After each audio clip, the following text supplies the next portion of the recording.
Je t'ai préparé un goûter. Ta mère est sur le canapé, elle se repose, elle a travaillé toute la journée. Je préfère ne pas la réveiller. On va avoir une explication, toi et moi, sur l'histoire de cette bague. Tu comprends quand même que je te demande quelques explications. La petite, cette fille que je connais pas, cogne dans les vitres de ma voiture. Tu restes confus. Il y a toute une scène dans cette voiture où la petite prétend avant faire une bague de fiançailles. C'est un anneau en or, Vic. Et je suis quand même un peu contrarié parce que ce matin, quand tu es parti à l'école, tu portais pas un anneau en or. Et franchement, on n'a pas les moyens de t'offrir un anneau en or.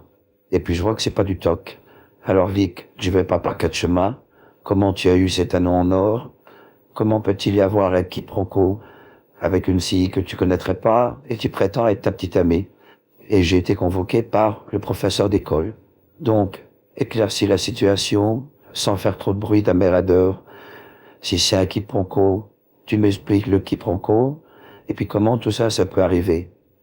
Et surtout, comment le matin, en partant à l'école, tu n'as pas de bague, et comment le soir, quand tu rentres à l'école, tu te retrouves avec une bague au doigt. Et puis pas n'importe quoi de l'heure. Alors, Vic, je t'écoute. Et t'as intérêt à avoir une bonne explication.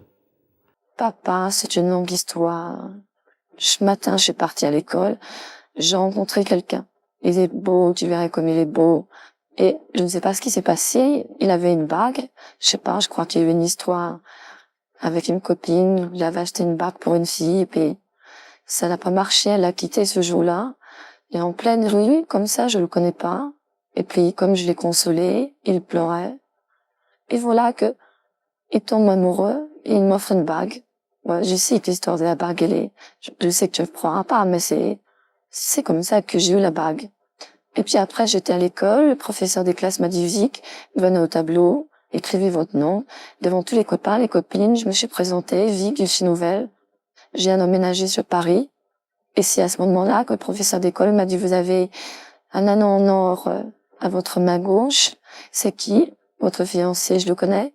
Alors il m'a fait tout un cinéma dans la classe, devant tout le monde. J'avais une honte, tu peux pas t'imaginer. Et alors je lui ai dit, comme j'étais très embarrassée, c'est votre fils qui m'a offert cette bague. Mais évidemment, ça s'est retourné contre moi parce qu'il n'avait pas de fils, il n'avait qu'une fille. Et en plus, pas de chance, c'est pas la première fois qu'elle s'intéresse à des filles. Voilà le quiproquo. Comment c'est arrivé? Je te promets que ça s'est passé comme ça. Et c'est vraiment, j'aurais pas dû raconter une telle chose. J'aurais dû lui dire, je sais pas. T'aurais dit quoi à ma place? Tu aurais dû lui dire la vérité. Tu vois, tu pars sur un mensonge. Tu lui lances comme ça à Gobard, pourquoi tu lui as pas dit la vérité? Au pire, qu'est-ce que tu veux qu'il te dise? Il te convoque, et puis j'aurais été étonné. Puisque quand t'es parti, t'avais pas de bague. J'aurais été le premier étonné, mais au pire, c'était mieux que tu me convoques. On aurait pu en parler au moins à la maison. Mais dans tout ça, ce garçon, tu comptes le revoir? Un gobard, c'est pas un mensonge. Un mensonge, c'est quelqu'un qui ment. Mais un gobard, c'est quand tu veux pas dire la vérité pour te débarrasser d'une situation. Raconter un gobard, c'est pas pareil que de raconter un mensonge. C'est deux choses qui n'ont rien à voir. Non, je crois pas que je vais le revoir. Simplement, c'est un incroyable concours de circonstances que je vais à l'école avec mon cartable et que je me retrouve fiancée avec un inconnu. Mais enfin, papa, pourquoi tu m'as préparé un goûter? D'habitude, c'est maman qui le fait.